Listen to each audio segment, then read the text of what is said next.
Você ouve muitas coisas por aí relacionadas a recrutamento.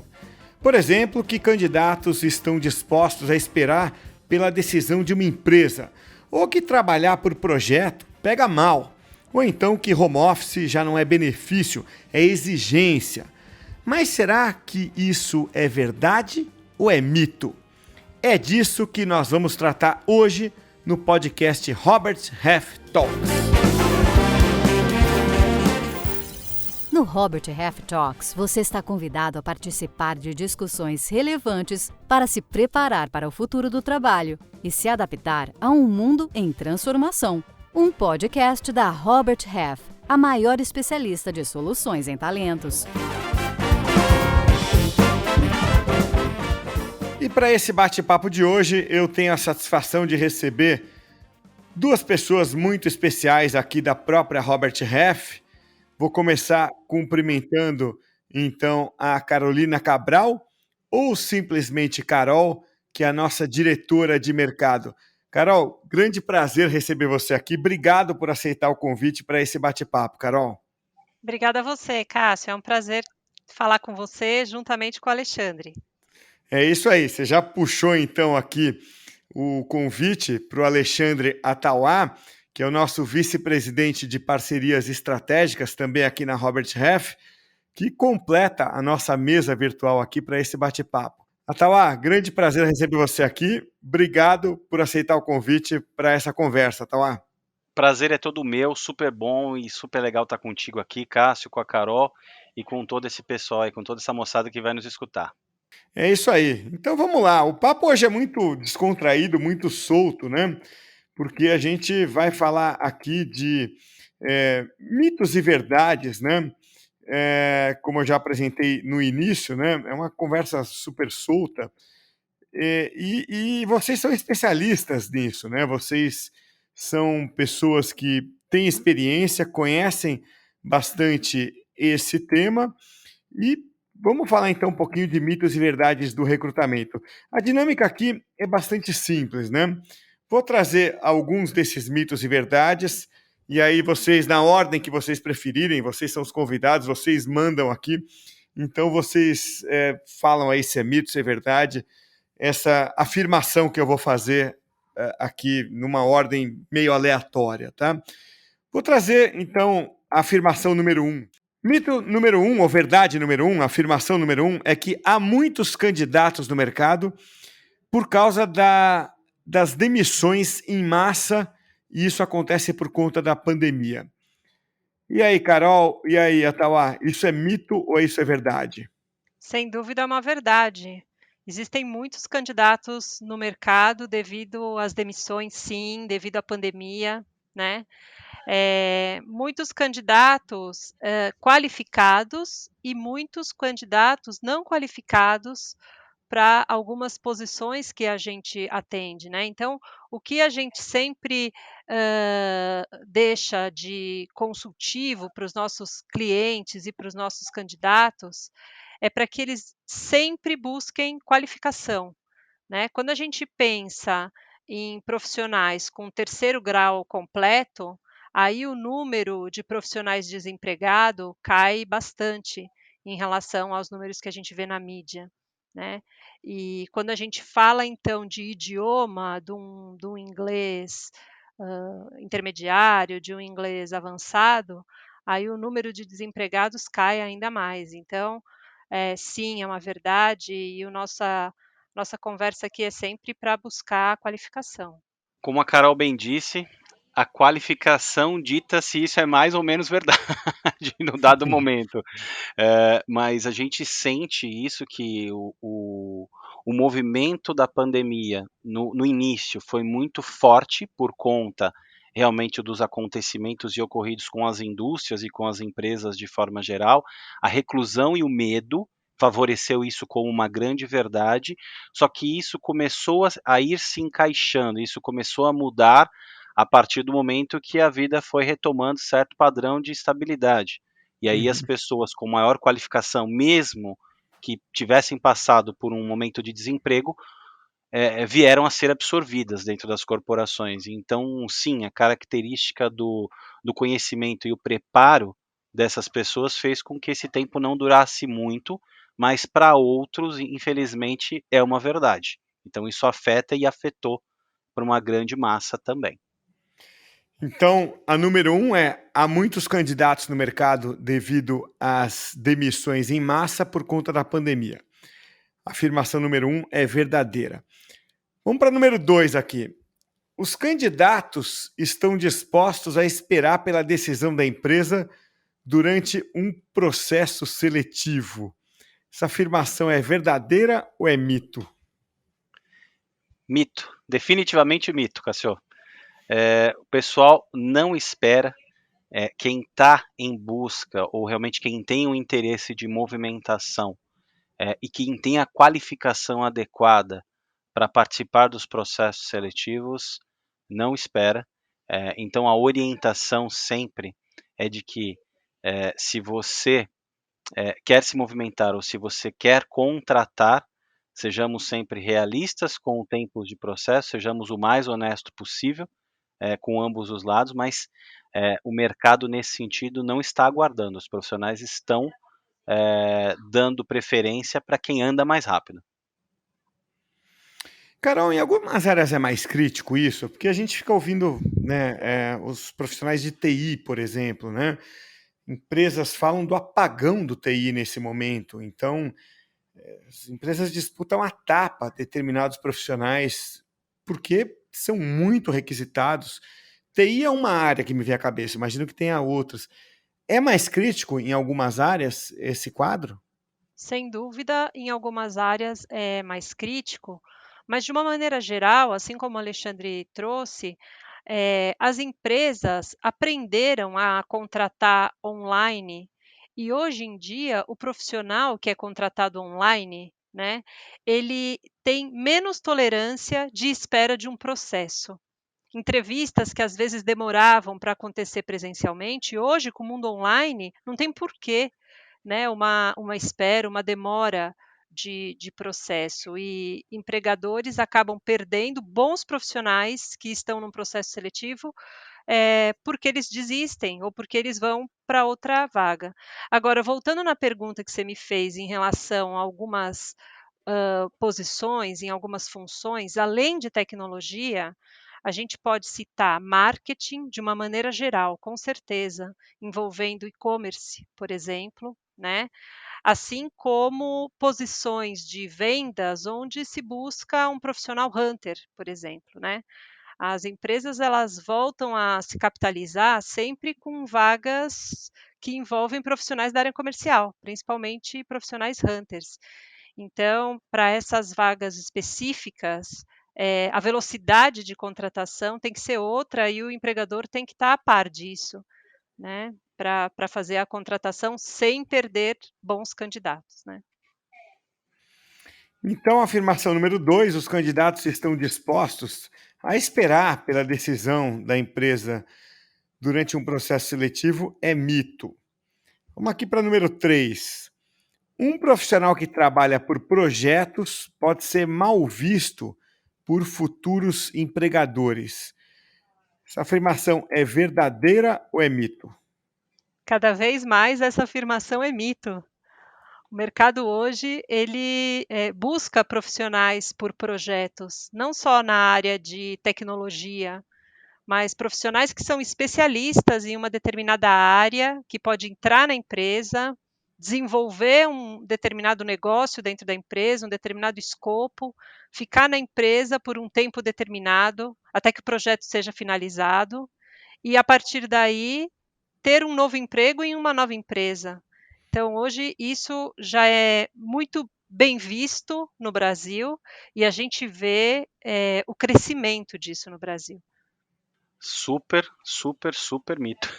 Como a Carol bem trouxe, isso já é uma prática, é uma boa prática, e existe hoje, para muitos desses profissionais, inclusive um alto grau de especialização no que eles fazem.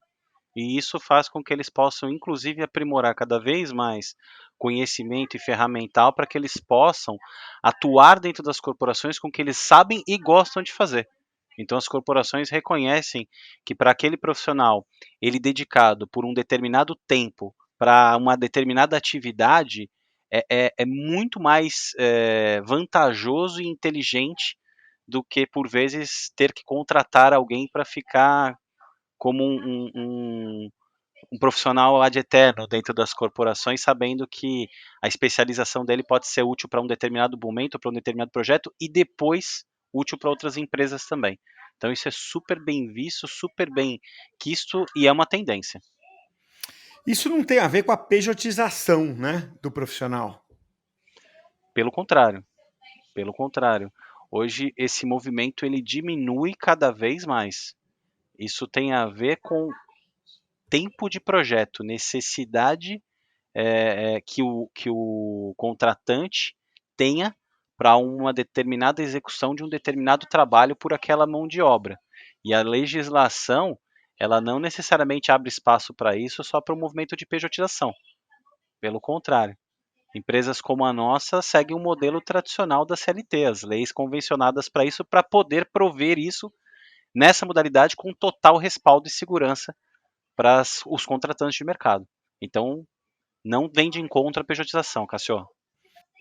Então, a afirmação número 3, que um profissional que trabalha por projetos pode ser mal visto por futuros empregadores, é mito. Vamos para a afirmação número 4. Home office deixou de ser benefício. Essa afirmação é verdadeira ou é mito? Essa afirmação é verdadeira, com certeza. Desde o início da pandemia, home office deixa de ser um benefício para ser uma necessidade das pessoas, né? E hoje em dia, existem empresas que têm já a política do híbrido, ou a política do presencial, ou a do home office, e muitas empresas que ainda não têm uma política definida, até porque a pandemia ainda não está no fim, né? Então, home office deixou de ser um benefício. Hoje em dia, quando a gente vai trabalhar uma determinada vaga, é uma das primeiras coisas que a gente já avisa o candidato é se o trabalho é nos formatos ou presencial, híbrido ou no home office. E ele tem aí o direito de escolher a vaga, de estar disposto a participar de um processo seletivo ou não, dependendo disso, né? Eu não tenho nem o que falar. É a mais pura verdade. A Carol trouxe tudo pra gente. É uma circunstância que, por conta de uma pandemia, foi imposta para a realidade de muitos e que acaba se sustentando hoje como um modelo de trabalho super bem aceito e para muitas empresas e para muitas frentes de ataque, para muitos profissionais, até como uma forma de maior eficiência dentro do dia a dia das pessoas, onde realmente as pessoas, por vezes, se dedicam mais às suas funções, economizando horas em deslocamento e alocando em trabalho, por exemplo. Então, isso é uma verdade, sem meias palavras. Agora, eu converso com centenas de empresas por ano, porque meu trabalho é fazer podcast. Então, centenas não é força de expressão, literalmente centenas. E nesse ano, eu já conversei com 3 empresas que adotaram um modelo anterior à pandemia, né? 100% físicas, empresas grandes. Obviamente, eu não vou citar quais são elas, mas são empresas que, se eu mencionar aqui, todo mundo conhece essas marcas. Vocês acham que elas vão ter problemas, já que essa afirmação, né, é verdadeira, de que home office deixou de ser um benefício, praticamente uma condição? Essas empresas, no palpite de vocês, podem ter um problema de retenção e até de atração de funcionários?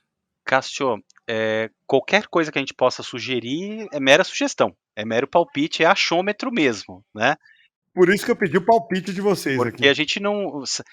a gente não sabe necessariamente o que retém cada profissional, cada um tem um motivador, mas Uhum. fatalmente falando, isso pode vir a ser sim um fator de escolha para os funcionários quando eles avaliam uma movimentação profissional. A gente tinha, e tem na verdade alguns estudos que falavam antigamente sobre o que fazia com que as pessoas mudassem de emprego, né? Localização geográfica do empregador era um fator que estava sempre entre os 5 mais. Só que com esse modelo híbrido, ou esse modelo de trabalho remoto, ou que seja esse modelo de trabalho presencial, talvez a gente não fale mais em localização geográfica, talvez a gente fale necessariamente em mobilidade do modelo. Para muitos, talvez não importe mais se ele mora num lado da cidade e a empresa fica do outro lado. Se ele tiver que se deslocar, talvez seja um problema. Mesmo que ele admire muito aquela marca empregadora, talvez o tempo de deslocamento para ele ou para ela não seja vantajoso. E aí ele opte hoje por olhar uma empresa que permita que ele tenha 100% de um trabalho remoto ou parte desse tempo como um trabalho remoto. Agora, também entendemos que para algumas atividades e algumas áreas isso é impossível de acontecer, pelo menos nesse momento. Então, o mais importante é que se exista clareza com relação ao que você pode propor e como você vai propor. Então, comunicação é tudo, e trabalhar com os motivadores corretos daquele profissional, porque talvez aquilo possa ser um fator que não retenha, mas para outros pode ser um fator de retenção importante e interessante se a pessoa vislumbrar outras projeções, mesmo que ela tenha que se submeter àquilo. Por isso que aqui é totalmente achismo e totalmente subjetivo. E a ideia não é que sejamos sabonetes na resposta, hein? Pelo amor de Deus, porque não é esse o ponto, Cassio. O ponto é só realmente trabalhar com hipótese. Não, mas você não foi sabonete, você foi ponderado. Na verdade, é uma escolha, Uhum. porque é uma escolha muito pessoal, né. O profissional, quando vai avaliar uma vaga, ou vai avaliar onde ele está mesmo, quando você fala não só de atração, mas também de retenção, né, é um conjunto de fatores que são levados em conta, né. Não é só remuneração, não é só modelo de trabalho, é um conjunto, né, isso que o Alexandre falou, e a localização, o tempo de deslocamento, e tem o contrário também, tem aquele profissional que não quer ficar só trabalhando de casa, tem os 2 lados, tem o profissional que não quer ir presencialmente sempre, tem o profissional que não quer só ficar trabalhando de casa, então, é muito difícil a gente afirmar que sim ou que não, mas que certamente vão haver movimentações, não só nessas empresas que optaram pelo modelo anterior da pandemia, mas vão existir movimentações, com certeza. Mas vocês deram uma resposta bem clara, e acho que é a resposta que a empresa que fizer essa opção deveria ouvir e ponderar, né? Fico muito mais seguro ouvindo uma resposta dessa que vocês deram, analisando prós e contras, do que uma resposta que crava o Taxativa. que vai acontecer, né? Porque aí seria um exercício de futurologia que não transmitiria nenhuma segurança, né? Perfeito. Então, afirmação número 4, home office deixou de ser benefício, é verdadeira. Vamos para o número 5 aqui. Tanto faz ser trabalho presencial, remoto, híbrido ou flexível. Se o candidato quiser um emprego, ele vai aceitar o emprego. É um pouco na esteira do que vocês acabaram de falar, mas essa afirmação é verdadeira ou é mito? É mito, está bem alinhado com o que a gente acabou de conversar aqui, né. Sim. O candidato, ele vai estar interessado no trabalho como um todo, né, na oportunidade como um todo, né. Então, ele às vezes vai deixar de aceitar, participar de um processo seletivo, por ser de um modelo que ele não esteja disposto naquele momento da vida dele, e que num futuro pode até ser que ele aceite, né. Então, é muito olhar para o momento da vida e ver se aquela vaga, se aquela oportunidade hoje casa com o que ele quer. Então, isso é um mito, né? Ele pode sim deixar de participar de um determinado processo seletivo, mesmo sendo um cargo que ele almeje. Totalmente mito. Estamos alinhados, já falamos, é exatamente isso. Os momentos e as motivações mudam, mas fatalmente as pessoas vão olhar o todo, sempre. Então não é porque o sonho de alguém é trabalhar numa determinada empresa que, dependendo da circunstância que a pessoa vive hoje, talvez ela não consiga exercer aquele trabalho na condição que a empresa pode prover a ela. Mesmo que ela tenha que rejeitar com dor no coração, mas é um mito. E isso acontece. Então, afirmação número 5, tanto faz ser trabalho presencial, remoto, híbrido ou flexível. Se o candidato quiser o emprego, ele vai aceitar, é mito. Vamos para a afirmação número 6. O foco da entrevista de emprego deve ser só o trabalho. Saúde e bem-estar ficam para o onboarding. Verdade ou mito? Mito, mito, totalmente mito.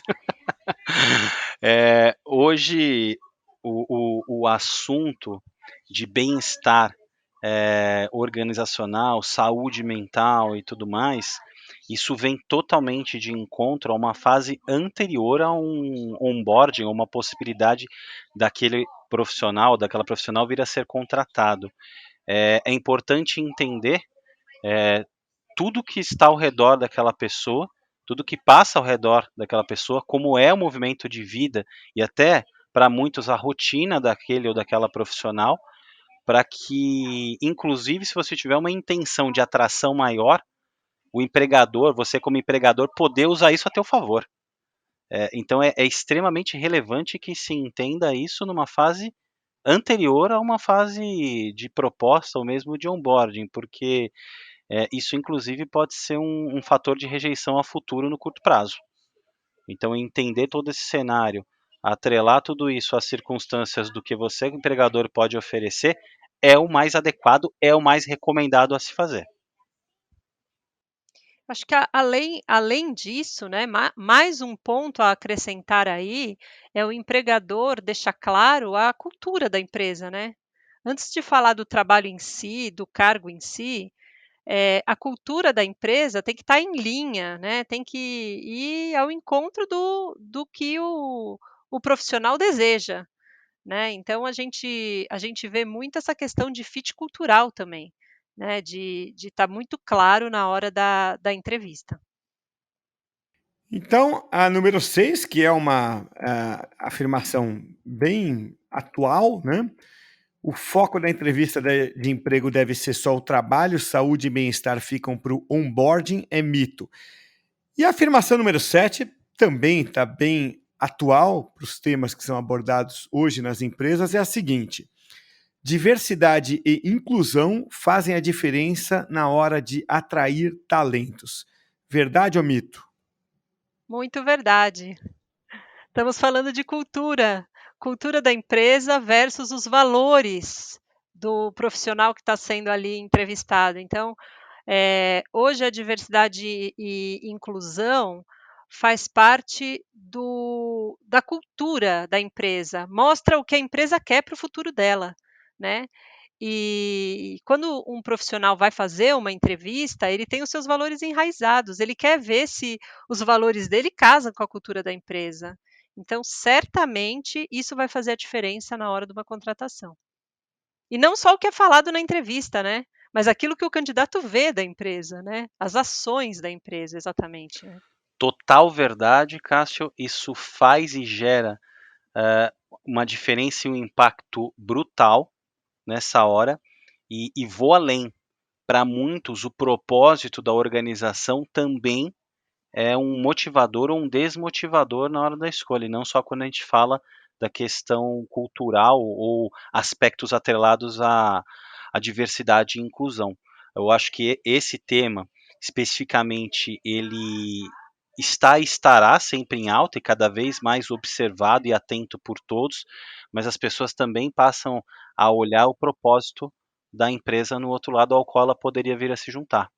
Né? Então, isso tudo engloba a cultura, isso tudo engloba um movimento global, na verdade, de como as empresas e as pessoas estão se posicionando dentro do mercado de trabalho com essa conscientização.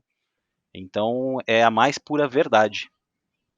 Então, o sétimo item, ou a sétima afirmação é que diversidade e inclusão fazem a diferença na hora de atrair talentos. É verdade.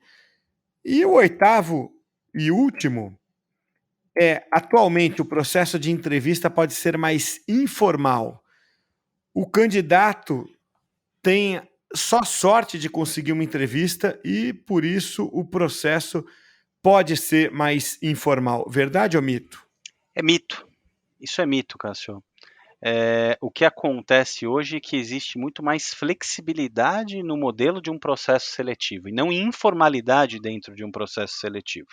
Então, existem entrevistas presenciais, existem entrevistas remotas, existem processos que podem ser feitos de forma mista, mas isso não diminui ou não traz uma possibilidade totalmente diferente dos avaliadores continuarem fazendo as mesmas avaliações que eram feitas antes, sendo bem redundante, né? Então, realmente as pessoas olham da mesma forma o que aquele profissional, aquela profissional tem a demonstrar, como ele demonstra ou ela demonstra, como eles trazem e abordam os temas dentro de uma entrevista, a postura, a linguagem corporal, a comunicação, o conhecimento técnico, todos esses aspectos continuam evidenciando e se sobrepondo a qualquer tipo de modelo de entrevista.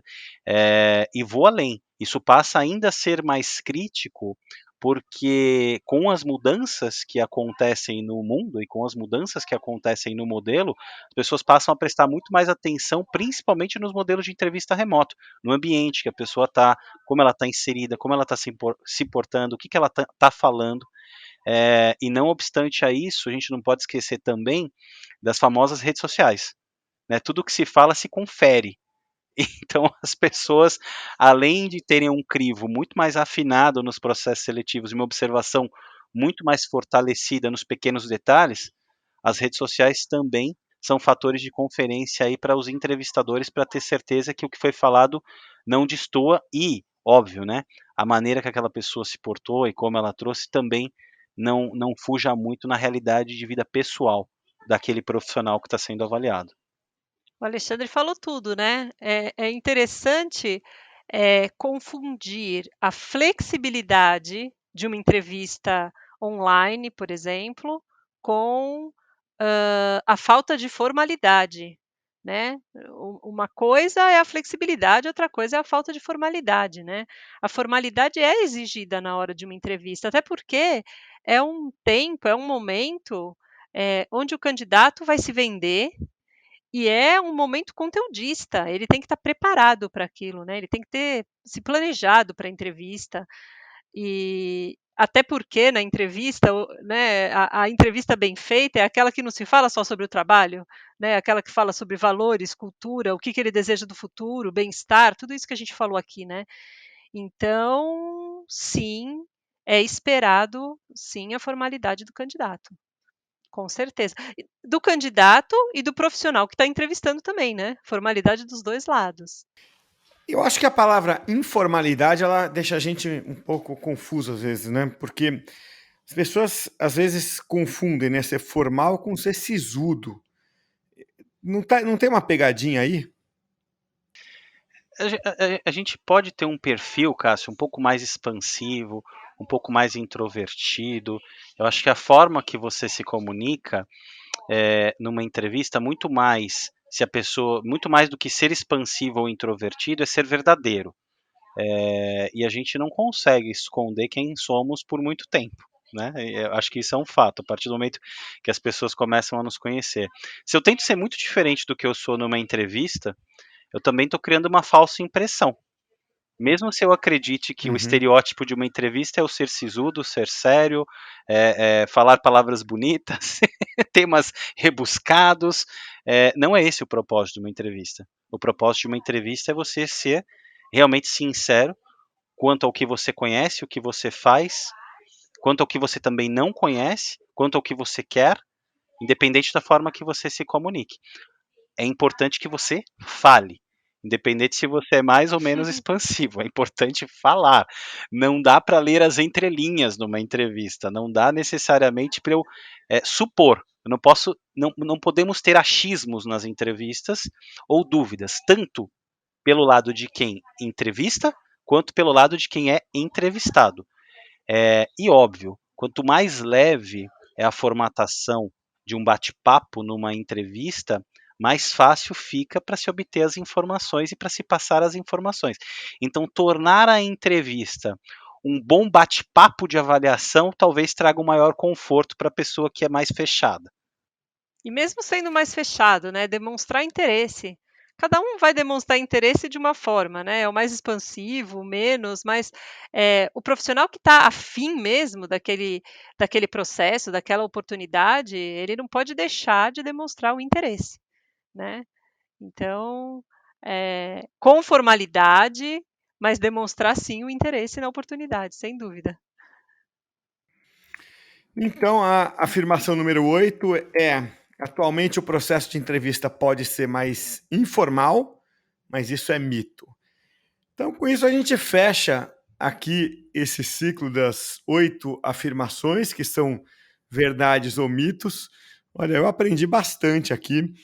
Eu acho que se cai numa prova aqui, sabe, para eu ser um headhunter, e com 8 mitos e verdades, eu acho que eu tiraria uma nota fraquinha, viu, ali. Eu ia errar várias delas. Aprendi bastante com vocês.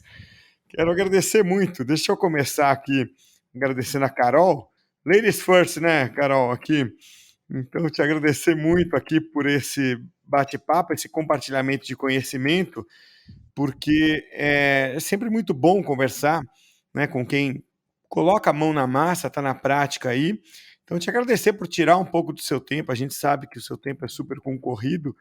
Obrigado por compartilhar um pouquinho do seu conhecimento aqui com a gente hoje, Carol. Obrigada, Cássio. Eu também quero agradecer a oportunidade de estar aqui falando para o pessoal que está escutando a gente de assuntos que são tão importantes, tão relevantes na hora de uma contratação. Então, eu que agradeço o espaço que você está nos dando. Muito legal. E agradecer também ao Atauá por participar hoje aqui com a gente, que também tem uma agenda bem concorrida, mas conseguiu aí achar um espaço e combinar as agendas com a Carol para esse bate-papo. Obrigado, Atauá. Agradeço a todos vocês, Cássio, Carol, todo o time. Obrigado pela oportunidade. Contem sempre com a gente. O tema é fascinante. As verdades e mitos aí são inquestionáveis e para muitos sempre uma dúvida. E oportunamente o que a gente puder trazer de informação e o que a gente puder aprender também junto com todo esse público aí, junto com os nossos ouvintes e junto com vocês, vai ser um prazer, vai ser uma honra estar aqui sempre presente. Obrigado, viu, Cássio? Este podcast é produzido pela Robert Half, a consultoria global de soluções em talentos que mais cresce no Brasil. Venha fazer parte dessa história, trabalhar com pessoas e ser o agente da evolução e transformação da vida de profissionais pode ser uma atividade muito gratificante, além de uma excelente oportunidade de carreira. Acesse a seção Trabalhe Conosco do nosso website, o roberthalf.com.br, e veja as vagas disponíveis. Junte-se a nós! O Robert Half Talks é um conteúdo da Robert Half, a maior especialista em soluções em talentos. Quem esteve conosco hoje foi a Carolina Cabral e o Alexandre Atauá. Meu nome é Cássio Politi e eu vou ficando por aqui. Eu espero você na próxima edição do Robert Half Talks. Até a próxima, hein?